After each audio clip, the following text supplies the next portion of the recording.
이런 것들은 제가 90년대 고등학교 때 모았던 카드였어요. 30년 정도 된 카드고, 저는 초등학교 한 5학년 때부터 농구를 엄청 좋아했어요. NBA가 붐이었거든요. 마이클 조던 때문에. 그리고 뭐 마지막 승부 드라마도 있었고, 뭐 슬램덩크 만화도 있었고. NBA 다음 시즌 스케줄이 조금씩 나오고 있는데, 뭐 해설을 하고 리뷰를 하고 이런 게 좋아하는 일이 직업이 되면 정말 좋지 않다더니 내가 이런 상황이군이라는 생각이 든 적은 없어요. 뭐 저한테 번아웃은 좀 약간 사치일 것 같은 느낌? 나는 반드시 해설자가 돼서 이걸로 먹고 살아야지. 그 생각은 잘못됐다는 건 아닌데 비현실적이에요. 해설이라는 게 시급으로 따지면 높은 금액이죠. 시급으로 하면은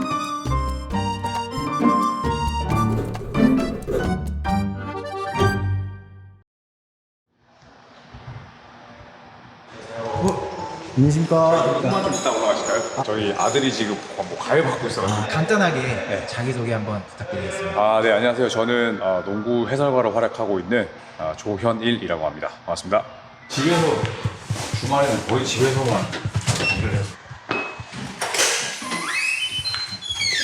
제가 워낙 새벽에 일을 많이 하다 보니까 집에 머무는 시간의 90%가 제 방에 있습니다.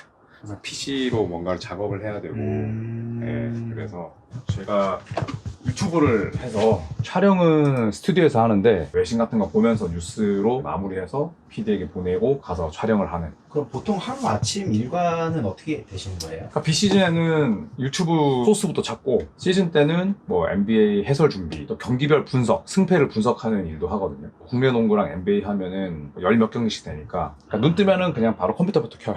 외신 찾고 재밌는 이야기거리 없나 보고, 그 다음에 다다다다 정리하는. 그럼 ESPN 이런 거는 영어로 나오잖아요. 네네. 그런 것도 그럼 직접 다 해석하셔서. 예전에는 영어 공부도 할 겸 해서 그냥 했었는데, 요즘에는 번역 누르면 쫙 나와요. 네.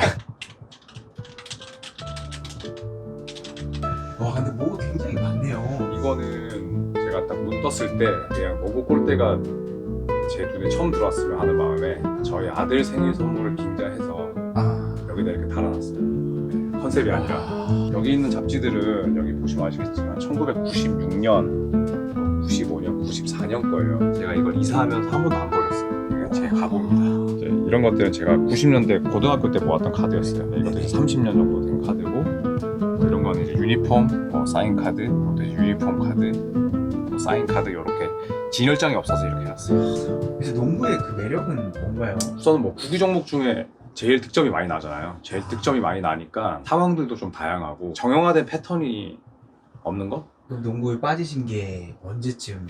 저는 초등학교 한 5학년 때부터 농구를 엄청 좋아했어요. NBA가 붐이었거든요. 마이클 조던 때문에. 그리고 뭐 마지막 승부 드라마도 있었고, 뭐 슬램덩크 만화도 있었고, 부산에서 태어나서 처음 야구를 좋아했지만 단 한 번도 농구를 등한시에서 본 거나 이런 적이 없던 것 같아요. 오늘은 일정이 어떻게 되시나요? 오늘은 올림픽이 끝났거든요. 그래서 TV 중계는 한 달 반 동안 없고, 이제 구로에 있는 스튜디오 가서 컨텐츠 찍고 KBS 유튜브 촬영이 있어서 갈 예정입니다.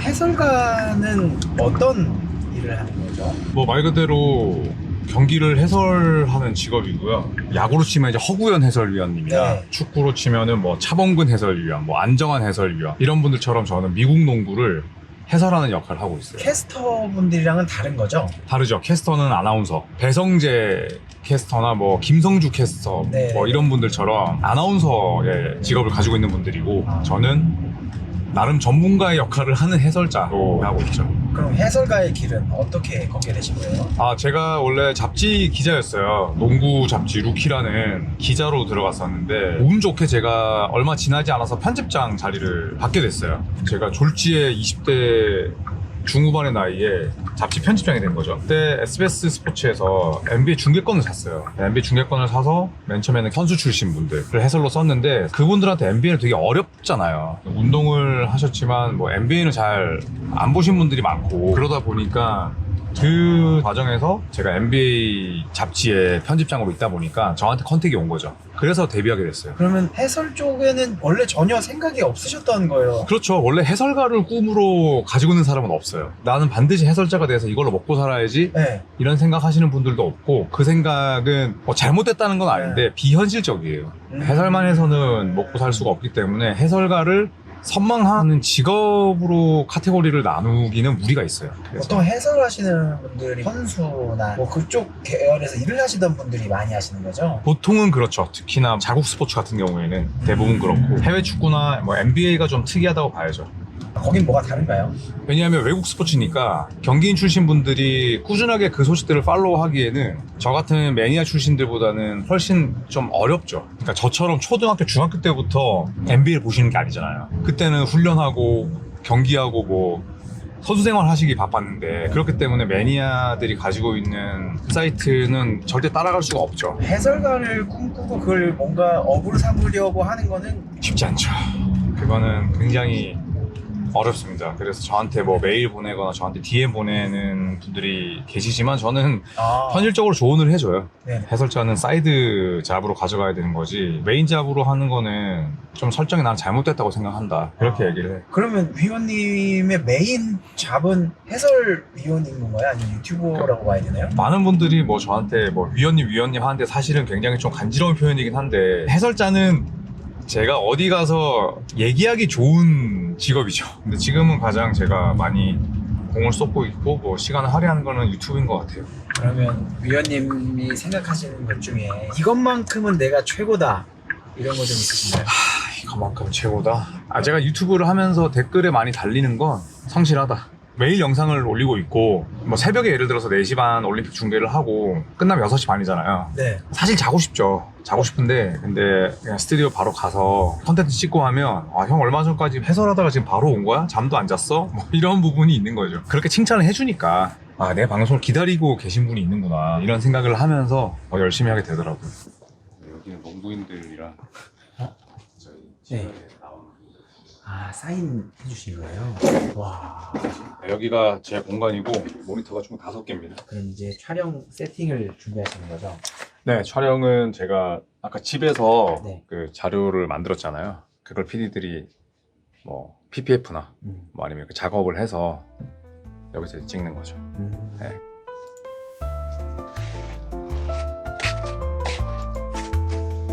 네, 반갑습니다. 축구TV 조현일입니다. 자, 오늘은 골든스테이트 이야기를 해볼까 합니다. 이제 NBA 다음 시즌 스케줄이 조금씩 나오고 있는데 크리스마스 매치업 그리고 NBA 시즌 개막일 탑10 중에 윙도 없습니다. 그러니까 스몰 포워드도 없어요. 전부 다 포인트가 나뉘면 슈팅 가드 커리와 그리고 앤서니 에드워즈, 릴라드, 돈치치, 셰이 길저스 알렉산더 5파전이 아닐까 생각을 합니다. 댓글로 남겨주십시오. 재밌게 읽도록 하겠습니다. 고맙습니다. 이렇게 또 한 편이 끝난 건가요? 네. 이것도 미리 준비를 해서 빨리 끝났네요. 위원님 아까 말씀하신 게 대학 생활 하시면서 기자 생활도 하신 거잖아요. 맞아요. 그러면 그게 전공과 연관이 있어서 하셨던 건가요? 아니면 그냥 단순히 관심 때문에 하신 건가요? 전공이랑 상관없었어요. 저는 경영학과 나왔는데 거의 무관하죠. 그래도 조금 접점이 있다면은 경영학과는 딱딱 떨어지는 답은 없잖아요. 문장으로 풀어야 되는 그런 해답들이 많고 글을 논리 정연하게 써야 되기 때문에 제가 기자 생활을 하는 데 있어서 도움은 됐던 것 같아요. 해설위원을 하실 때까지 네. 굉장히 이제 다사다난한 일이 있었는데 네. 그 과정에서 돈은 어느 정도의 비율을 차지했나요?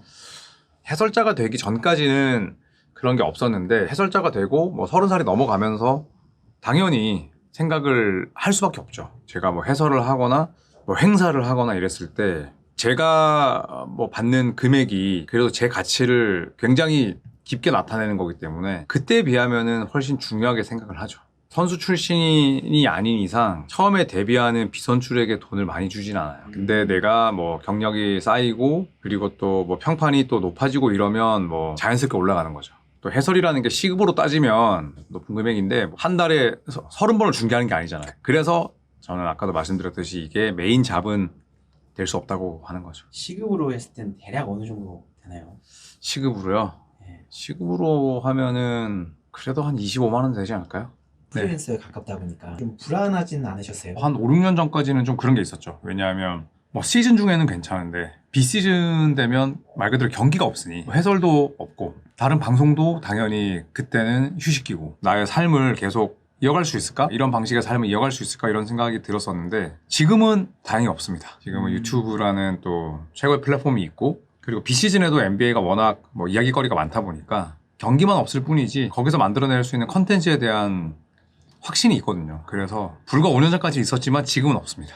그럼 위원님은 번아웃을 느껴보신 적이 있으신가요? 아니요, 저는 번아웃 해서 사실은 사전적인 정의도 찾아봤었어요. 근데 저는 아직은 없어요. 아직도 저는 농구를 보는 게 재밌어요. 그러니까 일처럼 느껴지지는 않아요. 농구를 보고 뭐 해설을 하고 리뷰를 하고 이런 게 이게 좋아하는 일이 직업이 되면 정말 좋지 않다더니 내가 이런 상황이군이라는 생각이 든 적은 없어요. 뭐 저한테 번아웃은 좀 약간 사치일 것 같은 느낌? 신체적으로 피로할 수는 있는데 이게 진짜 와 진짜 미쳐버리겠다 뭐 이런 느낌은 없었고 제일 큰 건 농구가 재미있는 것 같아요. 근데 물론 그런 건 있죠. 제가 스튜디오에서 일 끝나고 방송국 가도 시즌 때면 집에 가서 또 PC를 켜야 돼요. 그러니까 저는 일이 그냥 끝나지 않아요. 집에 가서도 일을 하지만 저는 그런 일을 하면서도 뭐 제가 좋아하는 뭐 다큐멘터리나 제가 좋아하는 여행 컨텐츠나 먹방이나 이런 거 보면서 일을 하거든요. 그럼 저는 이제 그렇게 생각을 해요. 당연히 집에 가서 PC 켜고 일하기 싫죠. 저는 어떻게 하냐면 내가 좋아하는 프로그램 보기 위해서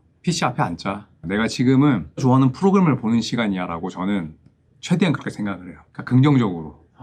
안 그러면은 저도 힘드니까 끊임없이 스스로 유리한 쪽으로 생각을 하면서 일을 하다 보니까 어느 정도는 좀 그런 스트레스를 컨트롤하게 된 것 같아요. 스트레스 받으면 제가 유전이 탈모기 때문에 날아갈 수 있거든요. 그래서 최대한 스트레스를 받지 말고 내 머릿수를 유지하기 위해서는 긍정적인 마인드가 필요하다. 위원님 다음 일정은 어디신가요? 네, 다음 일정은 저는 오늘 KBS 녹화가 있어서 여의도에 위치한 KBS 본사로 갑니다. 혹시 위원님도 인생의 멘토 같은 게 있으신가요? 저는 저희 아버지가 멘토였죠. 자연스럽게 그렇게 된 것 같아요. 어떤 모습이 그렇게 가장 좋으셨나요? 가장으로서 이런 모습들 잔소리를 하시거나 이런 스타일이 전혀 아닌데 오히려 그런 방법이 뭐 때로는 더 이렇게 깊은 울림이 될 수도 있겠구나라는 생각도 들었고 전적으로 믿어주신 거네요. 그렇죠. 아버지는 그래도 제가 좋아하는 것들을 되게 존중해 주신 그래서 저도 아들을 키우면서 저희 부모님도 저한테 그랬으니까 저도 그러고 싶은 마음이 자연스럽게 드는 결국 뭐 자식에 대한 믿음이 없으면 그런 게 안 되니까 같은 해설가의 길을 가고 싶다 하시면 어떻게 하실까요? 저는 뭐 좋을 거라고 봐요. 왜냐하면 해설이라는 게 기계가 대체할 수 없거든요. 지금 저희 아들 세대는 기계가 대체할 수 없는 일들을 해야 된다고 생각을 하는데 해설은 절대 그럴 수가 없기 때문에 비전이 뭐 높지는 않지만 로봇이나 기계가 대체할 수 없는 일이기 때문에 저는 무방하다고 봅니다.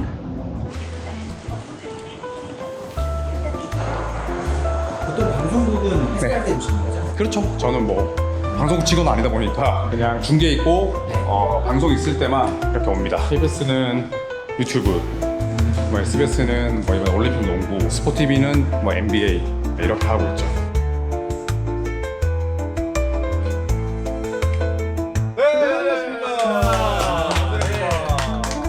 오늘은 조 MC 체제로 가져갈 테니까 두 분이 또 많이들 이끌어 주십시오. MC가 이끄는 거죠. 예, 저희가 이제 따라가겠습니다. 예. FL 앞으로 다쳐버리면 망하니까. 조선남아는 죽지 않습니다. 다시 돌아옵니다. 여러분 감사합니다.